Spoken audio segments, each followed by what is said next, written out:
Welcome, everyone. Thank you so much for joining us in our M&A webinar series. This program covers pre-exit housekeeping for emerging companies. My name is Cathy Zhang. I'm a senior associate in our corporate section at Mullen. I'm based in our Richmond office. I focus my practice on representing middle market and emerging companies in various transactions, including venture capital financing, mergers and acquisitions, and the general corporate matters. Today, I'm joined by my colleague, David Lay. Morning, everyone. My name is David Lay. I'm a partner in our corporate section. I'm also in our Richmond office, and I'm the co-head of our emerging companies team. My practice is focused on representing clients in mergers and acquisitions, capital raises, and general corporate matters. We're happy to be here with you today. Okay, next. So before we kick off, I have a few housekeeping items to go over. At any point, you may submit questions by using the Q&A button at the bottom of your screen. If time permits, we will discuss those questions at the end of this presentation. If you are having any technical issues, please use the same Q&A button. Our marketing team will work with you to get those resolved. Finally, you will receive a copy of this presentation and a link to the recording by email after this program, so you don't need to write down anything. Okay, let's get started. Next slide. Okay, the first topic we will discuss today is diligence related to capitalization documentation. I'll hand it to you, David. Great, thank you. And we can go to the next slide. Yeah, one of the most important diligence items in an M&A deal, especially in a merger or a stock purchase, is the company's cap table and the supporting documents. Buyers really need certainty that the cap table is 100% complete and correct. Buyers typically want to review copies of signed agreements that evidence every line on the cap table. This means every issuance of stock and every convertible security like a safe and convertible promissory note. And the same concept applies to incentive awards like options and phantom equity, even if they don't show up on your cap table.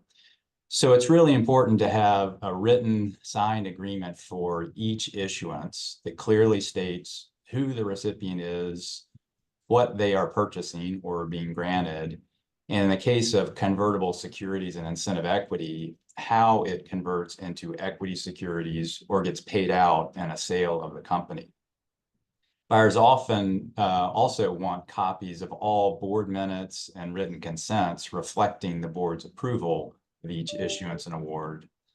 We've sometimes seen emerging companies with incomplete cap table documentation and unwritten promises of equity or awards, and this often relates back to the early days of the company and sometimes with co-founders. This is really to be avoided. The lack of clear executed issuance documentation can result in a need to request signed issuances and sometimes releases on the eve of a closing, often from people who, from people who are or should be on the cap table. And it's often the case that those people are unavailable or maybe unwilling to sign, which can turn closing that's sort of on track into one that's being delayed and filled with uncertainty. All right, next slide. Okay, next one, shall we talk a little bit about IP-related diligence focus in M&A transactions? Can we go to the next slide? Yeah, absolutely. A key diligence focus in almost all M&A deals is confirming that the company actually owns all intellectual property that its independent contractors and employees created for the company. Under intellectual property laws, an independent contractor actually retains ownership of the underlying IP rights in whatever they develop for a customer, unless the contractor has clearly assigned those IP rights to the customer. So when a company engages an independent contractor to do any creative work or otherwise develop IP, such as developing a website or other marketing materials, writing code, designing a logo, contributing to a patentable invention. It's really important that the independent contractor sign a written assignment of their work product and their underlying IP rights to the company. It's equally important that employees do the same. There are certain types of IP that are created by an employee that by law may be deemed owned by the employer even without a written assignment. These include like copyrightable works created during the scope of employment. But that concept doesn't apply to all types of IP, like patentable inventions. So you really have to make sure that you have a written IP assignment in place with each independent contractor and employee that contributes to any creative developments. It's also really important, we see this happen from time to time, that the written IP assignment agreement itself contains what we call present assignment language. So that agreement should say, I hereby assign all of my rights in whatever the work product is, instead of simply, I agree to assign all of my rights in the work product. The latter can be interpreted to be an agreement to assign in the future and perhaps require a subsequent assignment document to actually transfer the ownership. Just like we talked about with the capitalization documents, if you fail to have buttoned up IP assignments from everybody, it can require you to scramble on the eve of a closing to get current or former employees and independent contractors to sign assignments on the eve of a deal. They can be hard to locate. They can be unwilling to sign. Just think of maybe an employee that departed on bad terms, or they might try to exercise some leverage because they know you're on the eve of a closing and try to get additional payments or other consideration in exchange for signing. So best to be buttoned up on that on the front end. Over to you, Cathy. Next. Okay. So what is a typical employment-related diligence focus you see in deals, David? Yes, there's a lot of them, but one I'll note here is Next slide, please. It has to do with classification of a worker as an independent contractor instead of an employee. Most buyers really dig into whether the classification choice of someone as an independent contractor is proper.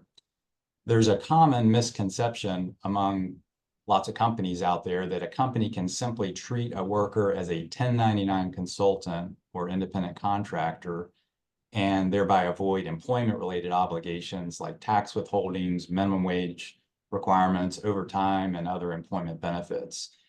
In fact, most workers are legally presumed to be employees under federal and state law.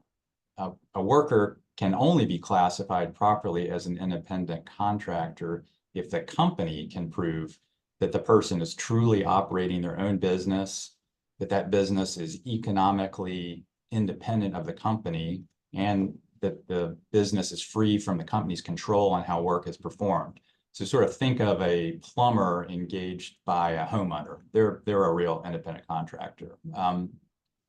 Some states like California have laws that make it almost impossible to classify an individual as an independent contractor if that individual is performing work that's integral to the business of the company.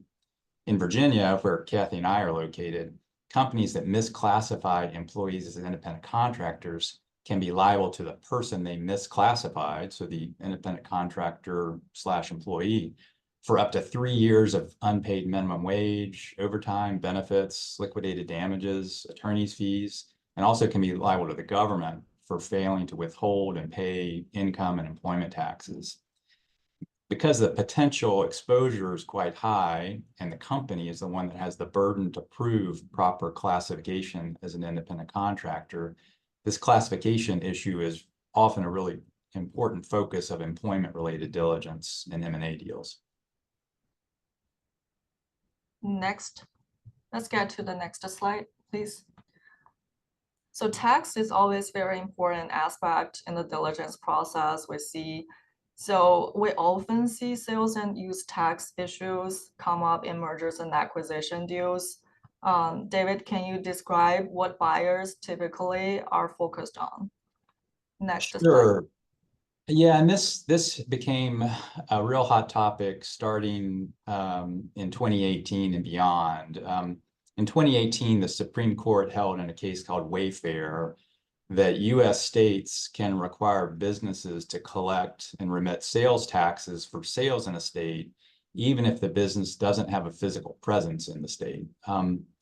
Since Wayfair, every state with a sales tax has adopted economic nexus requirements for remote out-of-state sellers.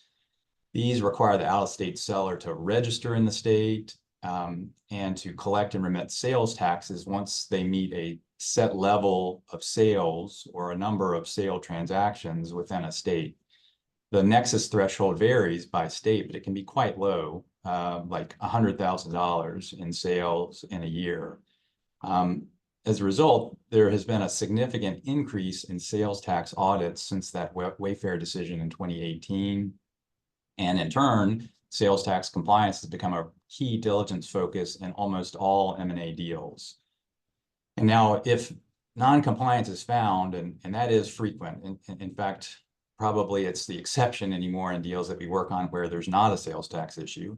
But where there is non-compliance, buyers can require special pre- or post-closing corrective actions, which often involves making a voluntary disclosure to the applicable states.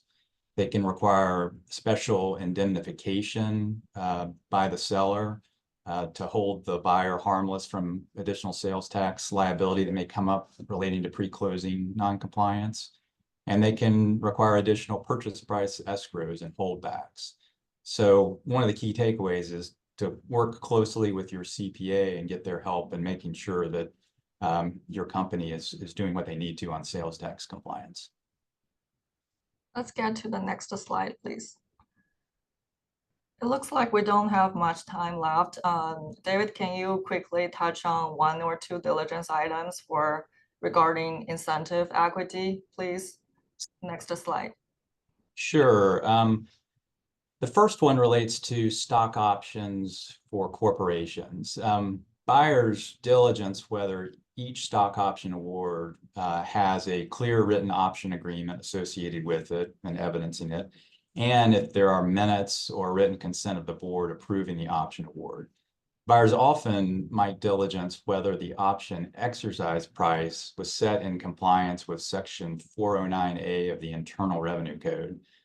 Under 409A, the exercise price per share for all stock options has to equal or exceed the fair market value per share of the underlying stock at the time of the award. And if they don't, there can be punitive adverse tax consequences for the option recipient. So to ensure compliance, a company that's granting stock options should obtain a 409A valuation of its stock from a third-party valuation firm every 12 months and whenever they have a material capital or value inflection event. And then they should use that current valuation in setting the exercise price. Most buyers expect companies to obtain third-party 409A valuations, and there's real risk to the option holder, especially if the company doesn't. One other topic relates to the awards of restricted stock to employees. Grants of restricted stock are compensatory under U.S. tax laws, which means that the recipient has to pay ordinary income tax on the value of the awarded stock. And if the recipient's an employee, the company has to withhold taxes. When the value of the granted shares is low, award recipients often will file what's called a Section 83B election with the IRS when they receive the award. That allows them to pay taxes on all the shares upon grant using the lower grant date value of the stock. The company also has to do a one-time tax withholding based on the same grant date value. If the recipient does not make this Section 83B election, then the recipient has to pay ordinary income tax on each granted share when that share vests. And that vesting can sometimes occur over a 4 to 5 year period. And the tax is based on the value of the shares at the time they vest. And that value hopefully is increasing after the grant date. The company, again, if the recipient's an employee, also has to make a tax withholding on each share when it vests based on its value at the time of vesting. So the company has to determine the value of its stock on each vesting date, which again is likely changing, hopefully increasing throughout the vesting period. So the company really has an increased valuation and withholding compliance burden if there is not an 83B election made. And that greater burden can increase the likelihood of tax missteps by the company by failing to withhold in connection with each vesting event or not using the vesting date valuation when calculating withholdings. And those missteps can increase the potential for additional tax diligence issues and potentially the buyer mandating corrective action as part of the deal. So it's generally better for the company if its awardees make 83B elections. Either way, companies really need to be vigilant in complying with applicable withholdings requirements for all restricted stock awards to employees. Cathy? That concludes today's presentation. Well, it looks like we're out of time. If any of you asked a question we didn't get to answer, please send us an email and we are happy to follow up with you directly. Thank you so much, everyone, for attending today's program. Have a great day. Thanks, everyone.